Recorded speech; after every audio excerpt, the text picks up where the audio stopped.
Romance of Sui and Tang Dynasties Chapter 52. So Prince Qin, Lu Wenjing, and Zhu Yifu are finally on the run. They're safe, but they're exposed.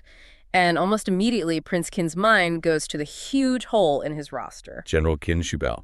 Exactly. He speaks about Shubao's character with this almost reverent admiration. He does. He wants more than just a talented general. He wants a figurehead of integrity. He even references that famous line, "The deep 1,000-foot water of Peach Blossom Pool is not as deep as Wang Lun's farewell." Which is not just poetry, right? No, not at all. It's a statement. It's saying that Qin Shubao's loyalty, once you have it, would be more profound, more reliable than any river. That's why getting him is just. Yeah. It's non-negotiable. But Shubao is serving the rival Wei forces, and even though he has sympathy for the Tang cause, the sources through Lu Wenjing's analysis lay out 4 specific, almost insurmountable barriers to him just switching sides. And this is where it gets really complicated. Yeah. The first barrier is, well, it's about perception, purely strategic. Lu Wenjing notes that the Wei forces are strong right now. The sources use the phrase Wei Shi Fang Qi. Which means? It means Wei's momentum is red hot. So for Shubao to defect right now, it would look less like a principled choice and more like, foolishly abandoning a winning team. That makes sense. Your defection looks reckless. But was that strength real? Or was it just perception, politically cultivated to keep generals like him in line? That is the critical question. Yep. Often that perceived strength is the glue holding everything together. If a key figure like Shubao leaves, the whole facade just crumbles. So the Wei court had every reason to project that power. Then the second barrier is much more personal. It's relational. Many of these key military brothers, they all started their careers together at Wagangzai. The Wagong Brotherhood. Okay, so this is a loyalty that runs deeper than a paycheck. Precisely. It's a shared history, a shared struggle. And the third point makes that even more dramatic. Their sworn leader is Shan Xiangshen, and they are bound by a death oath Xin Tongshen Si. A death oath. Yeah. To break that vow isn't just a political mistake. It's a profound personal betrayal. So you're not just betraying a general, you're breaking a sacred vow in front of everyone. That's an impossible thing to ask a man of honor to do. It is. And the final point Lu Wenjing raises is about the internal politics. The recent brutal execution of General Zai Rang had already created all this disunity and mistrust. So if Shubao leaves now, he risks being seen as just capitalizing on that fracture, proving the old brotherhood is really and truly dead. Wow. Okay, so 4 huge obstacles. Strategic appearances, personal loyalty oaths, brotherhood. It sounds politically impossible to solve through any normal channels. And Prince Qin, he's discouraged. He thinks Shubao can never be swayed. And that despair is the perfect setup for the solution. Because just when Prince Qin feels Shubao is totally unreachable, Zhu Yifu, the advisor who planned the escape, he steps forward with this cold-blooded solution. He looks past all the military strategy. He does. He looks past the oaths and focuses on the man's heart. Let's unpack this strategy, because it is just an astonishing way to weaponize virtue. Zhu Yifu doesn't appeal to ambition or skill. He goes for the one thing greater than the oath of brotherhood. His extreme filial devotion. He identifies that Qin Shubao is defined by Tang Xing's Zixiao, an extreme devotion to his mother, the Taifuran. And crucially, Zhu Yifu points out that his mother, who's almost 70, and his wife, they're living at Wagangzai. And the sources are clear about their security, right? They're not just there, they're guarded. Oh yes, they're specifically protected inside the mountain fortress by 2 trusted generals, Yujinda and Lian Juzin. So you can't just march in. The fortress is the problem. Exactly. Which means the extraction has to be voluntary. It has to be built on deception. And the whole plan centers on the mother's upcoming 70th birthday party. The ultimate political fabrication, the fake Lady Luo. The specifics are just genius. They'll pretend to be the wife of General Luo Yi, who is Qin Shubao's maternal cousin. They use that specific close family tie. So it's believable. Very believable. The fake Lady Luo will say she's traveling to Tianzhu on a pilgrimage to offer incense, and she'll invite the mother onto a fancy boat for a private family reunion. A birthday, a reunion, the prestige of a close relative. It's the perfect emotional cocktail designed to make the mother willingly leave the fortress. She thinks she's safe with family.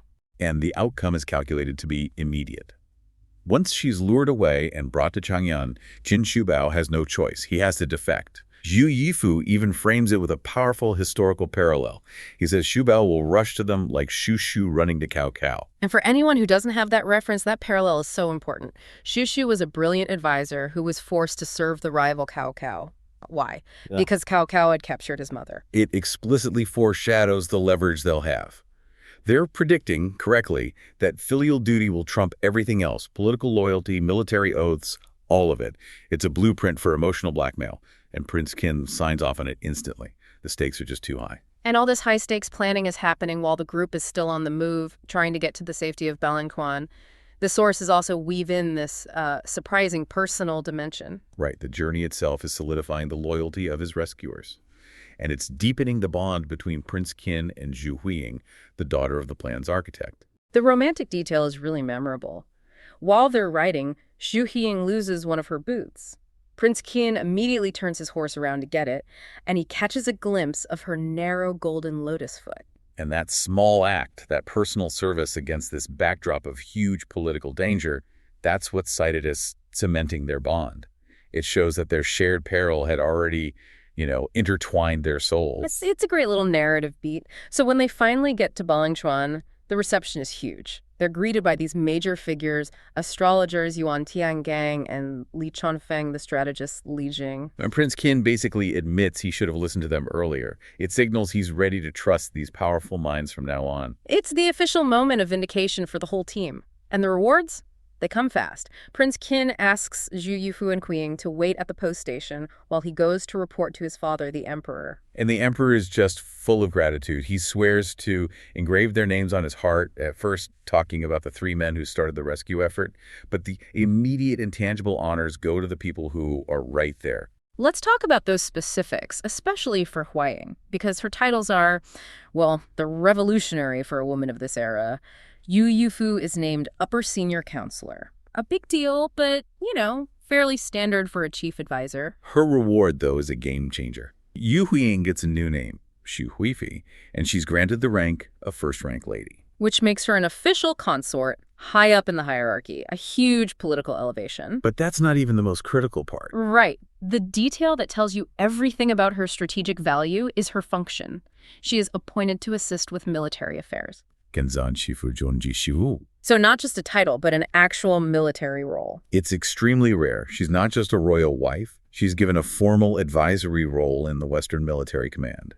It's official validation that her mind, her strategic thinking during the escape, is now a formal asset to Prince Qin's war machine. He's leveraging her talent for the battles to come. Absolutely. So the moment of triumph ends, and the focus snaps right back to the strategic problem.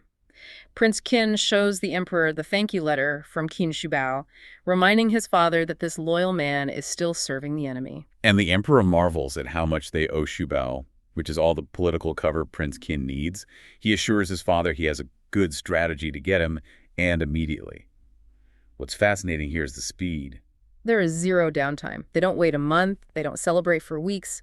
Qin Shubao is considered essential for the next phase, so they mobilize within days. And the team for the mission reflects just how high stakes this is. Prince Qin tasks 2 key figures, Li Jing, the famous strategist, and Xu Yifu, the architect of the whole plot. Pairing the established general with the brilliant tactician. You ensure both operational security and flawless execution of the deception. And the logistics. Bring in 2,000 soldiers and palace maids. Why do you need 2,000 soldiers just to trick one elderly woman onto a boat? That force is essential for a couple of reasons. First, to maintain the illusion of Lady Luo being a high-ranking noble on a pilgrimage, you need all the pomp and circumstance. The palace maids provide that realism. Okay. But second, and more importantly, they are operating near a rival fortress, Wigang. Those 2,000 soldiers are the cover. They're the protection for the convoy if they're challenged or if the whole thing goes wrong and they have to fight their way out with the mother. So they're basically launching a covert military operation under the cover of a high society family visit. That's it, exactly. Yeah. Their mission is to go to Weigang and trick the Qin mother out of the fortress. The stability of the entire Tang dynasty at this moment rests not on a siege, but on the successful emotional manipulation of an old woman's 70th birthday. Li Mi, or Wei Gong, he was doing pretty well for himself before this. Oh, absolutely.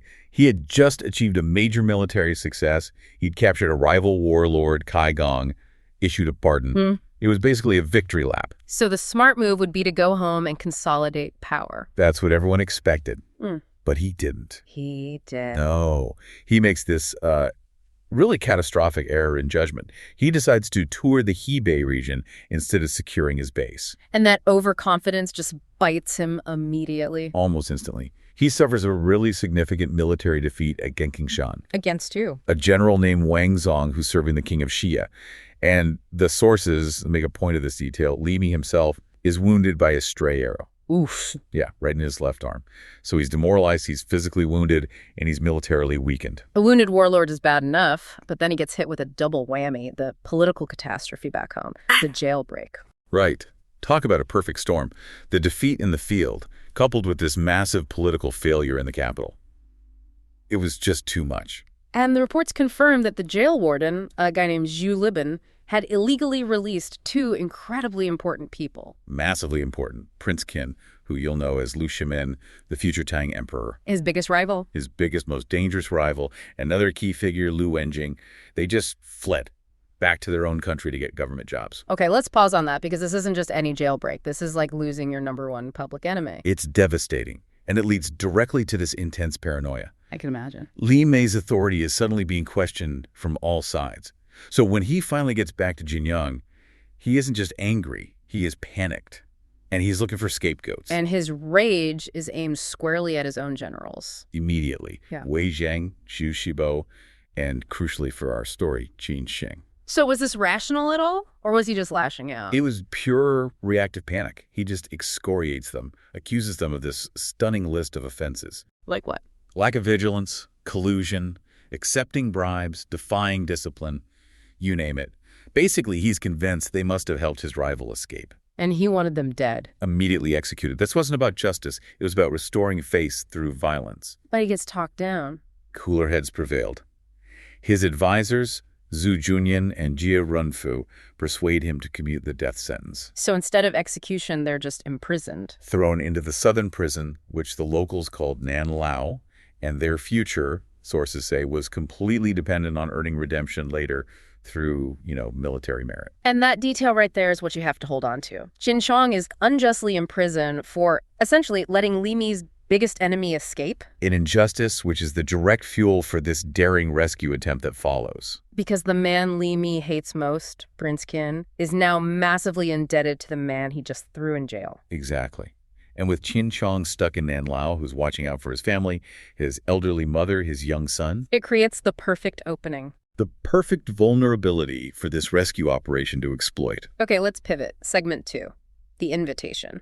With the motivation set, how do they actually pull off this massive deception at Wagam? Well, the target is obviously Qin Mu, Qin Qiong's mother. She's nearly 70 years old, living this relatively quiet life at Wagan with her daughter-in-law and her young grandson, Sun Huaiyu. And she's missing her son desperately, which makes her emotionally vulnerable. Right. And into that emotional vacuum steps this very suspicious but highly polished setup.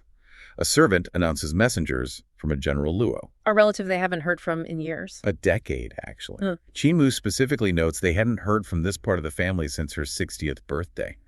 So she's immediately thinking, why now? But she has an explanation that makes sense to her. Yeah, she figures it must be about her upcoming 70th birthday.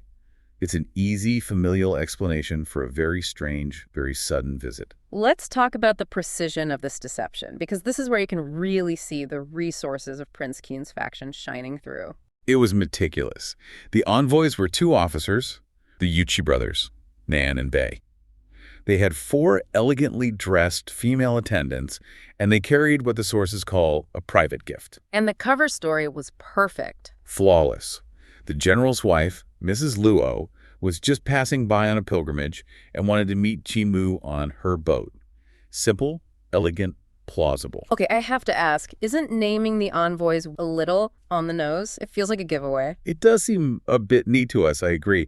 But you have to think that kind of symmetry might have actually lent it an air of authority back then, a kind of formality that Li Mi's rough-and-tumble soldiers wouldn't question. And what they definitely didn't question was the gift. No, not at all. This wasn't some token gesture. This was designed to just overwhelm and impress the local security. The soldiers who were supposed to be guarding the family? It was shockingly extravagant. The source says it was rare treasures and exotic artifacts worth 2,000 or 3,000 gold pieces. So you have to imagine the scene. These bandit-turned soldiers like Yu Junda and Lian Juzhen were left, and I'm quoting here, eye-locked and jaw-dropping. That kind of wealth just buys you instant legitimacy. It absolutely does. Hmm. But even so, Qin was still hesitant. So what pushes her to accept? It was the deliberation. And fortunately for the plotters, Cheng Ziqi's mother, or Cheng Bu, was there. And she argues passionately for them to accept. On what grounds? Basically, social standing. She stresses the immense value of maintaining kinship with such a high-ranking, wealthy family. It's a political and social necessity. And then one of Li Mi's own men accidentally seals the deal. He does. The officer, Lian Zhijin, makes a huge mistake. He thinks he recognizes the Yuqi brothers, the officers from the 60th birthday party 10 years ago. So he confirms their identity for them. He mistakenly confirms it, and once an internal guard says they're legitimate, Qin suspicion is just. It's overridden. The decision is made. So the family agrees to go. Cheng Mu, the daughter-in-law, and Yang Huayu. They're escorted by Lian Zhizhen and 30 or 40 of Li Mi's soldiers. Which brings us to the journey and the masterful removal of that security detail. The final stage of the plan. Right. The procession was large, 12 or 13 stand chairs, but they only travel about 4 kilometers or 10 li down to the river. And waiting for them are these massive ships. 2 huge ships and many smaller ones. The scene was perfectly set for the final act. And this is where we get the first hint that something is really wrong. And it comes from the grandson, Huayu. It's an incredible moment in the source material. Yeah. The welcomer is this beautifully dressed young woman, supposedly the general's second wife. But then another person, a man named Bai Shandao, rushes out to look. And the boy reacts. Instantly. Huayu, who's still just a kid, he glares, bares his teeth, and shouts at the man. And it startles Bai Shandao so badly he just retreats back into the cabin. Wow. A true tiger cub, as the source calls him. Yeah, Li Jing, who is actually the mastermind watching for the ship's tower, he immediately recognizes him as Qin Shubao's son. He says the boy inherited his father's spirit. So Huayu must have sensed something was off, a flaw in the disguise. Something. His demeanor, his uniform, some kind of danger signal that only he picked up on. The second they're on board, the operation kicks into high gear. Exactly. The escorts, Lian Zhizhen and his soldiers, they're immediately dismissed, told to come back for pickup in 2 days. Which isolates the family completely. No more state protection. Gone. But they still need to handle the boy, Huayu, who's already shown he's sharp. Right. They have to get him on their side before the ships leave. Absolutely essential. So Li Jing, who the family knew as Li Yaoshi, he pulls the boy aside. He shows him a letter from his father, Qin Qiong. His father's handwriting. Yep. And he identifies himself as his father's old acquaintance. Seeing the letter, the boy's suspicion just melts away. It's replaced with respect and, most importantly, silence. And with that, the operation goes live. 3 cannon shots, the ships open sail, and they're gone. That speed must have just stunned the guards left on the shore. I'll say. Lian Zhizhen was instantly suspicious, of course. He ends up staying overnight on another boat where the whole plan is explained to him. It eases his mind about their safety. But by then, he's helpless. Utterly helpless. He's been separated from his duty, the family is gone, and the deed is done. Which brings us to the big reveal. The moment they learn who their real rescuers are and the massive political significance of what just happened. That moment of truth comes that same night, once they're well underway. The second wife, the consort Zhu, reveals everything to Mrs. Zhang, the daughter-in-law. And this detail changes everything. She isn't related to General Luo at all. Not in the slightest. She is a concubine of Prince Qin, Li Shimin. They were rescued not by family, but by their son's most powerful patron. That is a seismic political shift. They've just defected, essentially. Pretty much. The family immediately reperforms the proper greetings, confirming their new allegiance to the rising Tang faction. And the motive wasn't just random kindness. It was about repaying a colossal debt. Immense gratitude. The consort is very explicit about this. She says it's for Prince Qin's long-standing debt to Qin Qiong. She mentions 2 specific acts. Okay. First, some earlier aid Qin Qiong gave to Prince Qin's father. But more importantly... Let me guess. The escape from the southern prison. Exactly. She specifically mentions Qin Qiong's design to let Prince Qin escape. The very act that got Qin Qiong imprisoned in the first place. Li Mi's punishment is directly connected to the debt that Li Shimin is now repaying. He's actively poaching his general. He is. And the question of how they pulled off such a perfect impersonation comes up. How did they do it? It was so specific. The consort explained that her own father had served as the Yuzhou military governor for several years. Inside knowledge. The best kind. He was intimately familiar with Marshal Luo's household, his messengers, the protocols for gifts, everything. That's how they could impersonate the Yuchi brothers, Nan and Bei, so perfectly. It was intelligence warfare, executed with historical precision. Brilliant. And as often happens in these situations, there's one person who is conveniently kept out of the loop. Chengmu, the one who argued so hard for them to go. The very one. She drank a bit too much wine at the celebration dinner and conveniently slept through the entire midnight revelation. For security reasons, I'm sure. They chose to keep her in the dark entirely. But the danger wasn't over, and Qinmu knew it. She shows real political awareness here. She realizes her son is still in danger back in Jinyang. Right. She points out that Li Mi's power hasn't completely declined yet.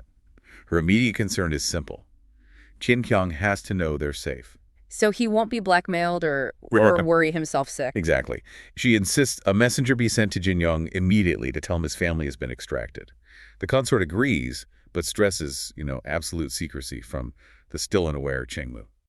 This is where the story takes a sharp turn into the Li Jing is on his vessel. Scouts deliver this terrifying report, 30 to 40 approaching ships, and they're flying the rival Wei family flag. It's an immediate threat, but his reaction isn't panic. Yeah. It's something else. It's calculated. It sets the stage for this deliberate, dramatic test of character for a captured pirate who, as it turns out, is a crucial player named Jia Runfu. What's so fascinating here is the sheer density of information that flows from this one captive. Nah. I mean, you'd think a deep dive into historical conflict means big siege battles. Right, massive armies. But often the real failure is in the tiny details, the logistics, the counsel that's given, and the counsel that's ignored. This moment for Li Jing is a full 360-degree assessment of his enemy. Okay, so let's unpack this opening scene then. Li Jing is on the boat, key figures like Qin Mother are with him, and the scouts report those vessels are closing in fast. But instead of preparing to this, huge, destructive naval battle,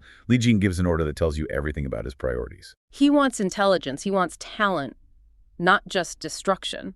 Exactly. His command to his general, the one who, by the way, was good at impersonations, it was so specific. He says, do not kill, but somehow bind and bring them to me.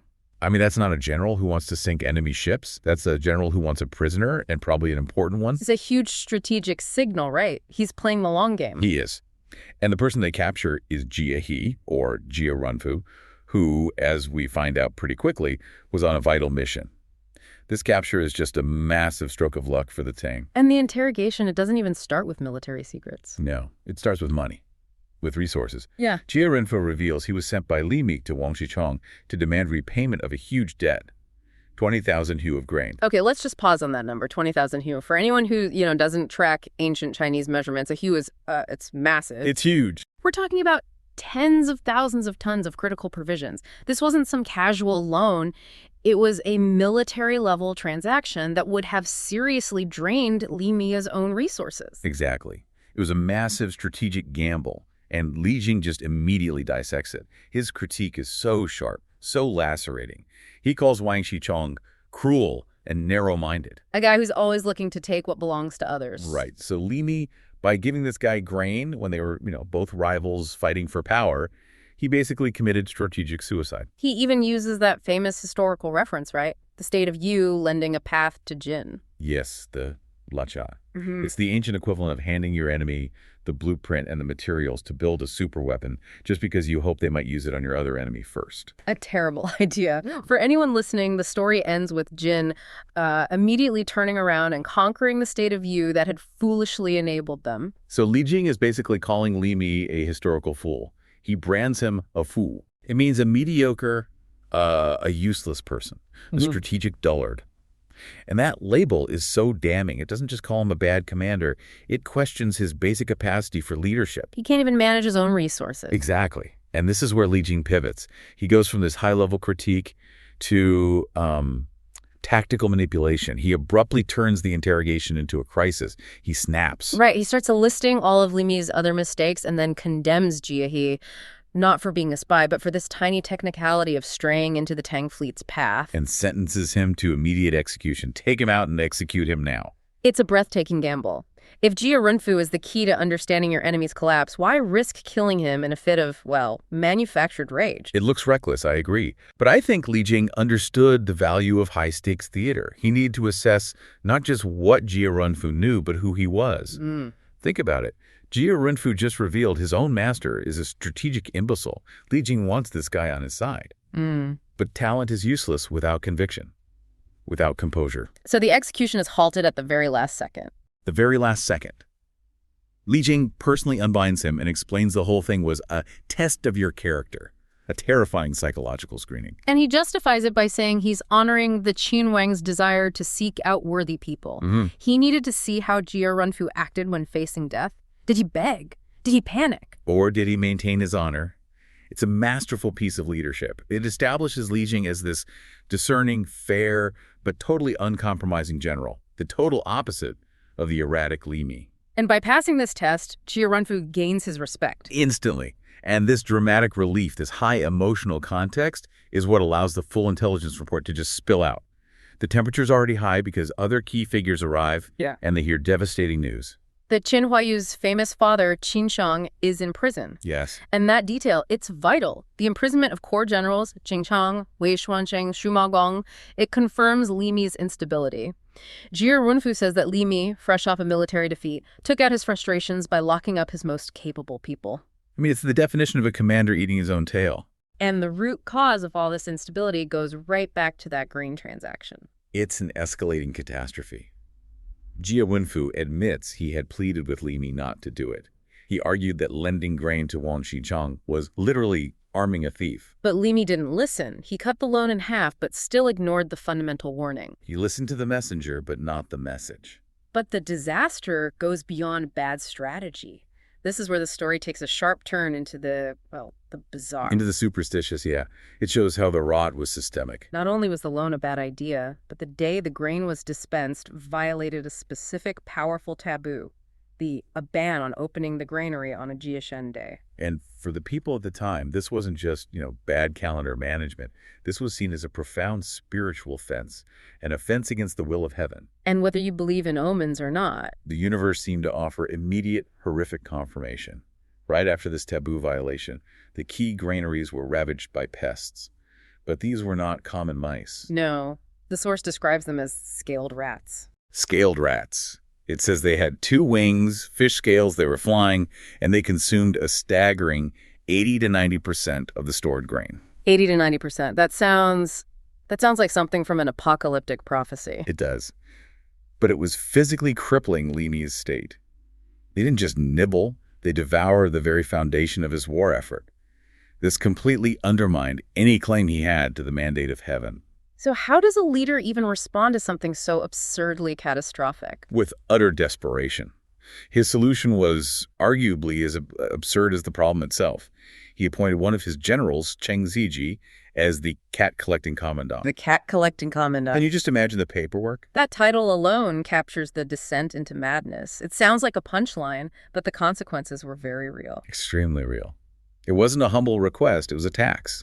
Every single household had to turn in 1 cat or pay a steep fine of 10 ship of rice. So he's not solving the problem, he's just shifting the cost of his failure onto the starving population. Which further alienated the very people he needed to govern.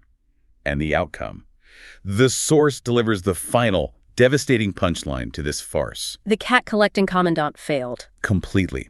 The rats were too numerous, and the cats and rats, it says, merely slept together. It's this perfect symbol of his failing rule. His solutions were as broken as his strategy. And all the while, the external pressure is mounting. Oh, yeah. While the internal system is eating itself, another warlord, Zhao Shi, shows up. He's demanding an even larger amount, 50,000 hu of grain, and threatening war if he doesn't get it. So this combination of famine, spiritual offense, and military threats, it forces Li Mi to finally reverse his biggest blunder. He has to. He releases the 3 imprisoned heroes, Qiong, Wei Xuancheng, and Xu Maogong. He needs them desperately. Not just for their skill, but to manage the crises that he himself created. Exactly. He immediately deploys them. Qiong and another general are sent to deal with Zhao Shi. Xu Maogong is sent to Liang, and Wei Xuancheng gets the grim task of guarding Luokang, the massive granary that's now mostly empty. He's just sending his best talent out to put out the fires of his own incompetence. Pretty much. So Jia Renfu, having been captured, tested, and now released, has just laid out the entire case for Li Mi's collapse. He knows the granaries are empty, the judgment is flawed, the top generals are exhausted. He acknowledges the obvious. He says Li Shimin and the Tang are clearly superior to the fractured Wagang. And he even admits he plans to tell Qiong to defect. But only after he finishes his mission. Exactly, after he finishes this desperate, hopeless mission. And Li Jing, hearing this, sees the opening. Why wait? Why go back to a sinking ship? He tries to persuade Jia Renfu to just switch sides now. And Jia Renfu's response here is, I think, the single most important character insight in this whole story. It goes beyond the politics and gets to the heart of what loyalty meant. It really does. He acknowledges he made a poor choice of lore. He says, I failed to choose my master well at the start, but he insists he must serve well until the end. He argues against defecting just for short-term gain. He says that moving based on rising or falling fortune is beneath a man of honor. He has to complete his mission even if it serves a doomed cause, because he gave his word. And this adherence to commitment, even when it's potentially fatal, it just deeply impresses Li Jing. It does. The master strategist, the man who stages a mock execution to test composure, expresses profound admiration. He realizes Jia Renfu isn't acting out of political calculation, but from this unbending moral code. So he lets him go. He lets him go is the ultimate validation. And then we see another act of loyalty from Lian Juzian. His loyalty is to his friend Qiong. So he agrees to go with the Tang group to check on the situation before he returns to Wagan to make sure the families are safe. So loyalty isn't always to the flag. Sometimes it's intensely personal. To friends, to family, to the promise you made.